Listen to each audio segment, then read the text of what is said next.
lie to our kids so much. You know what I'm saying? We're like, oh, Santa's real. Democracy, it'll be stable. Cops are the good guys.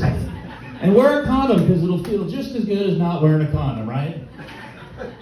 I will say there's one lie that I will never stop telling to my kids or anybody's kids, and that's, I'm going to tell them that the tooth fairy is always real.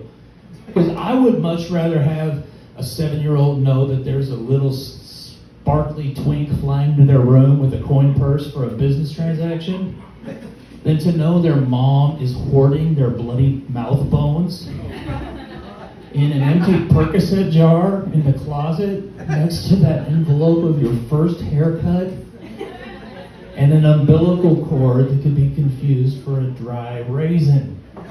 Ladies, I don't know if you guys can explain that to me, but maybe you need to make like wedding bracelets out of them, get them out of the house or something. I did read that on Etsy, the only human remains you can sell are human teeth. So, you know, next time you visit mom, go make some money.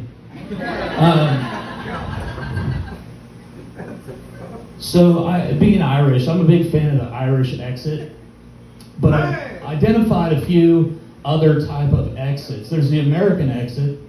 That's where you just get really loud and kind of overstay your welcome. My wife taught me the Polish exit. It's where you sneak out but realize you forgot your keys, so you gotta go back and find them. I think that's a good one. There's one I made up called the 9/11, where you trip on their carpet twice and walk out of their house covered in dust.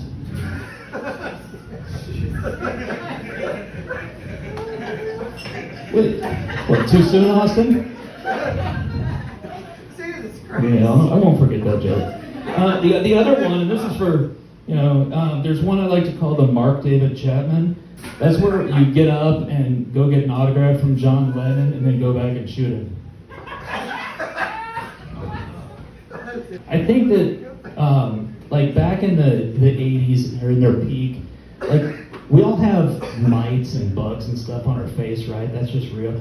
Can you imagine how much, like, the bugs on Tom Selleck or Freddie Mercury's mustache just love that fucking party? They're like, it doesn't get any better than this. And then they see, like, Steve Harvey's mustache, and they're like, oh man, that's a mustache. And then be like those guys seeing Steve Harvey's, you'd be like, my niece's mustache seeing Taylor Swift's mustache. They'd be like starstruck, right?